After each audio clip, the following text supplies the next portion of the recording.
Hello everyone, welcome back to my channel Learn Practice Achieve. I am Sukirti, I am an educator and today we will discuss chapter number 5 that is arithmetic progression. आज इसमें हम discuss करेंगे introduction का part 2. So let's start. Okay students, introduction 1 में हमने discuss करा था in general AP क्या होता है और कैसे फॉर्मेशन होता है. ओके, इन इंट्रोडक्शन 2 में हम डिस्कस करेंगे क्या क्या फॉर्मूला होता है एपी में, कोई भी टर्म फाइंड आउट करने के लिए या होल जितने भी टर्म्स या सीरीज दिए होते हैं उनका एडिशन हम कैसे निकालेंगे, ऐसे जितने भी फॉर्मूलाज हैं सारा फॉर्मूला हम यहाँ पे डिस्कस करेंगे along with different examples. So let's start with the general formula of AP. तो जनरल फॉर्मूला जब हम एपी का लिखते हैं तो उसमें हम सबसे पहले क्या लिखते हैं, इन जनरल एपी को हम सबसे फर्स्ट टर्म जब शुरू करते हैं that is equal to A. Okay, और ए के साथ हम एक पर्टिकुलर नंबर ऐड करते जाते हैं by which we will make a series of AP. So A plus D, D क्या है, जो डिफरेंस है दो नंबर के बीच में दैट इज डी, और ग्रेजुअली डी का वैल्यू इंक्रीज होता जाएगा क्योंकि हम नंबर उसमें ऐड करते जाएंगे. तो फर्स्ट वाला अगर इन जनरल फॉर्म में लिखते हैं तो फर्स्ट वाला डी हो जाएगा, तो सेकंड वाला 2d, then plus 3d plus 4d and so on. तो यहाँ पे ए हो गया फर्स्ट टर्म, डी हो गया the common difference between first term and second term, and N यहाँ पे जहाँ पे लिखा हुआ है N minus one into D that is the nth term या जो लास्ट टर्म होगा. ओके, जब हम एपी के बारे में डिस्कस करते हैं in our day to day life we have come across number of APs. जैसे कि आप जो मंथली कैलेंडर यूज करते हो तो मंथली कैलेंडर में क्या होता है, जितने भी नंबर होते हैं वो अगर आप एक सीरीज लिया जाए तो एक एपी फॉर्म करते हैं. कैसे, suppose we will take 1 2 3 4 5 date, तो जो फर्स्ट वाला हो जाएगा ये है ए, और फर्स्ट और सेकंड के बीच में जो गैप हो गया 1 एंड 2, 2 एंड 3, 3 एंड 4 के बीच में जो गैप हो गया that gap is equal to 1. So यहाँ पे 1 हो गया डी. ओके, और एक सीरीज यहां से हम लेते हैं, suppose we will take 5 11 17 and 23. So here 5 is a और the gap between 5 and 11, 11 and 17, 17 and 23, gap कितना हो गया 6. सो ये हो गया D. Okay, in the same way we can take one more AP here 6 13 20 and 27. so यहाँ पे 6 हो गया A and the difference between 6 and 13, 13 and 20, 20 and 27 that is equal to 7 और ये हो गया D. और एक एग्जांपल यहाँ से ले सकते हैं 6 14 22 and 30. again if you will take 6 is A, the difference between 6 and 14, 14 and 22, 22 and 30 that is 8 and that is equal to your D. Okay, so in the day to day life we can come across different type of AP. जब हम कोई भी number को हम consider करते हैं, number का अगर सीरीज होता है तो वहां पे वो एपी फॉर्मेशन कर सकता है अगर उनका बीच में जो गैप है वो गैप इक्वल है. So let A1 A2 A3 and AN is an AP. ये और एक जनरल फॉर्मेट हम लेते हैं, अगर फर्स्ट टर्म को हम A1 ले लिए, second term A2, then A3, और अगर लास्ट तक जो नंबर है वो अनकाउंटेबल है तो लास्ट नंबर को हम AN ले सकते हैं. Okay, and where D is equal to, D कैसे फाइंड आउट करेंगे, A2 minus A1, A3 minus A2 if you will do and so on, then it will form D. और D को निकालने के जब अगर लास्ट नंबर है, जब हम D निकालते हैं तो हम कैसे निकालते हैं, AN minus AN minus 1. AN मतलब सपोज n हम 5 लेते हैं तो 5 माइनस जो नेक्स्ट टर्म होगा that is equal to 5 minus 1 4. मतलब सेकंड टर्म से हम हमेशा फर्स्ट टर्म माइनस करेंगे, थर्ड टर्म से सेकंड टर्म को माइनस करेंगे. ओके, नाउ अभी हम डिस्कस करेंगे जो एरिथमेटिक प्रोग्रेशन है उसमें क्या क्या फॉर्मूला यूज हो सकते हैं और फॉर्मूला को हम कैसे करके अप्लाई करेंगे. So to find out nth term of an AP, कोई भी टर्म अगर हमें निकालना है तो उस टर्म का जो फॉर्मूला होगा फॉर्मूला क्या होगा, AN is equal to A plus n minus 1 into D, where जो A ले रहे हैं हम, A is the first term of the series of AP, then D is the common difference, ये कॉमन डिफरेंस है, and what is N, N is the number of terms. Okay, यहाँ पे जो हमने N लिया हुआ है वो कौन सा टर्म आप ले रहे हो उसी टर्म के बेसिस पे हम इसका वैल्यू फाइंड आउट करेंगे. और AN हो गया nth टर्म, जिस नंबर टर्म का जो नंबर आपको फाइंड आउट करना है उसी नंबर ऑफ टर्म को हम बोलेंगे AN. तो सपोज आपको फिफ्थ टर्म या सिक्स टर्म निकालना है, then you will in place of N you will write that number. Okay, एक एग्जांपल से हम इसको क्लियर करते हैं. एग्जांपल 5 8 11 14 17 AN, मतलब ये वाला हो गया लास्ट नंबर ऑफ टर्म. और अगर ये सीरीज में से चलता है तो टोटल नंबर ऑफ टर्म्स कितना है, 12 है। Okay, now we will use the formula A N is equal to A plus N minus 1 into D. तो फर्स्ट टर्म यहाँ पे हो गया a, this is equal to 5। Then we will find out the common difference. Common difference कैसे निकालेंगे, second term minus first term, third term minus second term. Okay, so d is equal to 8 minus 5 that is equal to 3। Then number of terms कितने हैं, that is equal to 12। Now in this formula a n is equal to a plus n minus 1 into D में हम use करेंगे ये values. When we will put the values, then क्या करेंगे, d के जगह पे हम यूज करेंगे, a के जगह पे हम यूज करेंगे 5, देन d के जगह पे हम यूज करेंगे 12 minus 1 that is n minus 1 use करेंगे, 12 माइनस 1, देन d के जगह पे हम यूज करेंगे 3। Then when we will put the value 12 minus 1 is equal to 11, 11 into 3 is equal to 33, so 5 plus 33 is equal to 38। Okay, ये one of the formula हो गया AP का, जिसमें हमें कोई टर्म निकालना है। तो जो भी टर्म हम निकाल रहे हैं, ए एन टर्म में क्या हो जाएगा, उसका वैल्यू 38 हो जाएगा। Okay, next to find the sum of N terms of an AP. जितने भी टर्म्स दिए होंगे एपी में, उसका अगर सम निकालना है तो कौन सा फॉर्मूला यूज करना है। So S N is equal to N by two A plus N minus 1 into D. इसको फाइंड आउट करने के लिए पहले देखते हैं क्या क्या गिवन है। a is the first term, यहाँ पे जो a यूज हुआ है that is the first term of AP. Then d is the common difference, ये कॉमन डिफरेंस हो गया।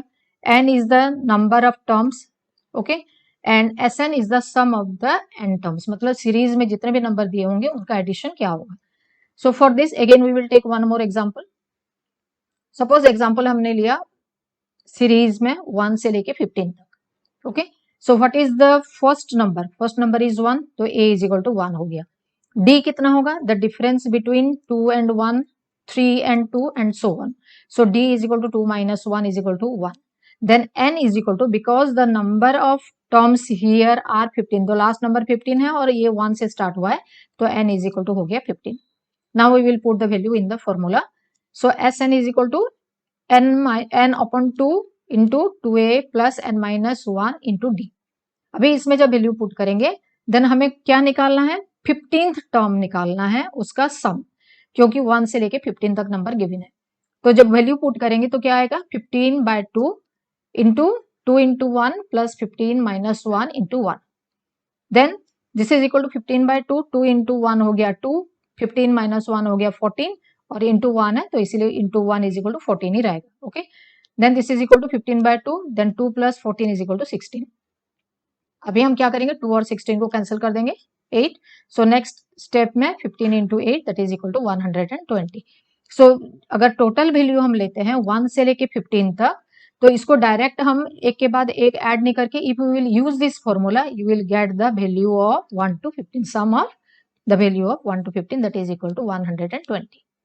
Okay, then one more formula to find the sum of AP when first and last terms are given and the common difference is not given, मतलब a given होगा, last term को हम l लेते हैं, l given होगा और d given नहीं होगा। Okay, so in this case which formula you will use, sn is equal to n by 2 first term plus last term. तो फर्स्ट टर्म को हम हमेशा a लेते हैं, लास्ट टर्म को हमेशा हम l लेते हैं, सो sn is equal to n by 2 into a plus l। Again we will take one more example to find out the value. So a first term, L last term, and n is the number of terms. Okay. Then example, if the series is given, the starting number is given 2 and last number is given 50, but the common difference or the second, third, fourth number is not given.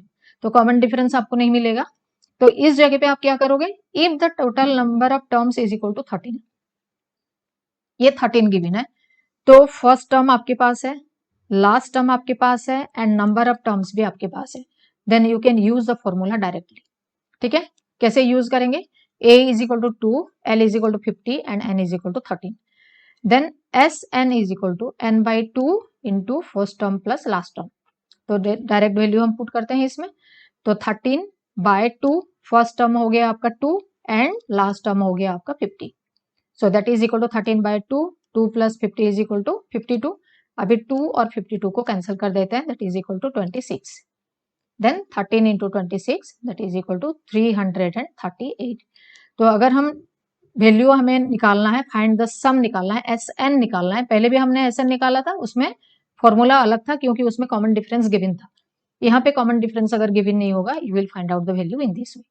Okay, now to find the nth term of an AP. अगर कोई बीच में एक number हमें निकालना है, पूरा series है, series में से इन बिटवीन कोई एक टर्म हमें निकालना है, जैसे कि 6 टर्म हो गया या 7 टर्म हो गया जो कि गिवन नहीं है, तो उसको हम कैसे फाइंड आउट करेंगे? सो कॉमन टर्म जो nth टर्म अगर हमें फाइंड आउट करना है तो क्या होगा? It is the difference of the sum of first n terms and the sum of first n minus 1 terms. मतलब जब हम कोई nth टर्म या कोई भी पर्टिकुलर एक टर्म निकालते हैं तो उसको निकालने के लिए हमें क्या करना पड़ेगा? पहले फर्स्ट n टर्म्स का सम निकालना पड़ेगा, then first n minus 1 terms का सम निकालना पड़ेगा और दोनों को माइनस करना पड़ेगा। सो ए एन या कोई भी टर्म अगर हम निकालते हैं, सपोज यहाँ पे ए एन की जगह पे हमने 6 ले लिया, तो यहाँ पे हम वैल्यू निकालेंगे जो S N sum of N terms जो होगा उसका, sum of n minus 1 term जो होगा उसका वैल्यू निकालेंगे और दोनों को सब्ट्रैक्ट कर देंगे, then we will get the value of that particular term. Okay, then when a is positive and d is negative, जो हम एपी फाइंड आउट करते हैं, एपी में क्या होता है, हमेशा इंक्रीज नहीं होता, कभी डिक्रीज भी होता है और कभी जो डिफरेंस होता है जीरो भी होता है। Okay, so AP can be positive, negative और जीरो, उनका जो कॉमन डिफरेंस होता है ये इस तीनों टर्म के बेसिस पे हो सकता है। तो अगर ए पॉजिटिव है, ठीक है, लेकिन जो डी है वो नेगेटिव है, तो which formula you will use? Example अगर हम लेते हैं एपी 24, 21, 18, तो यहाँ पे जो find the number of terms so that their sum is equal to 78, तो जब इनका हम सम निकालेंगे, सम निकालने के टाइम पे 78 होना चाहिए, तो कितने टर्म्स को ऐड करके 78 होगा उसको हमें फाइंड आउट करना है। सो टू फाइंड आउट दिस, क्या आंसर होगा? इसके 2 आंसर पॉसिबल हो सकते हैं। क्यों? क्योंकि द फर्स्ट 4 टर्म्स का जो सम है वो भी 78 है और जो फर्स्ट 13 टर्म्स हैं उनका भी सम 78 है। तो अभी यहाँ पे you will gate 2 answer. 2 answer क्यों मिलेगा आपको? क्योंकि जो कॉमन डिफरेंस है, ए तो पॉजिटिव है लेकिन डी नेगेटिव है। तो जब हम जनरल फॉर्मूला लिखते हैं सीरीज में, तो जनरल फॉर्मूला में क्या होता है, फर्स्ट वाला नंबर ए होता है, सेकंड वाला ए प्लस डी, देन ए प्लस 2 डी होता है। अगर डी का वैल्यू माइनस हो गया तो क्या हो जाएगा? Because A is positive and d is negative, if they have the same value they will cancel out each other. Positive और नेगेटिव वैल्यू अगर सेम हो जाते हैं तो उसको हम कैंसिल कर सकते हैं। तो अगर कैंसिल हो जाएगा तो इसीलिए यहाँ पे आपको 2 आंसर मिल सकता है कि पहले 4 नंबर को भी ऐड करने से आपको 78 मिल रहा है और पहले 13 नंबर को ऐड करने के बाद भी आपको 78 मिल रहा है। तो यहाँ पे इस टाइप का भी आंसर आपका आ सकता है when you will use the formula for a is positive and d is negative. Okay, and the last formula is to find the sum of first n positive integer. First sum of first n positive integer का मतलब क्या हो गया? अगर जो AP है, AP start होता है नेचुरल नंबर 1 से और इन कंटिन्यूएशन में चलता है, तो वहां के लिए एक दूसरा फॉर्मूला है, that formula you can use. Okay, if AP is equal to 1, 2, 3 and so on n तक, कहीं पे भी वो एक्सटेंड सपोज हुआ है, तो उसके लिए हम जब फाइंड आउट करेंगे एस एन, उसका जो value sum of the value of 1, 2, 3 and so on जितना दूर तक विद्या होगा, अगर वो फाइंड आउट करते हैं, so that is equal to n into n plus 1/2। N हो गया नंबर ऑफ टर्म्स, ठीक है, और एन प्लस 1 इंटू 1 अगर 2 करते हैं, then we will get the value of S N. Clear? Okay students, today we have discussed the formula of AP, how to use it और कैसे करके उसका वैल्यू हम फाइंड आउट करते हैं इन डिफरेंट, जब हम फाइंड आउट करते हैं डिफरेंट टर्म्स या उसका सम ऑफ द AP, ठीक है। So if you want to get more and more solution of this kind, subscribe my channel and don't forget to hit the bell icon to get my new upcoming videos. Thank you for watching.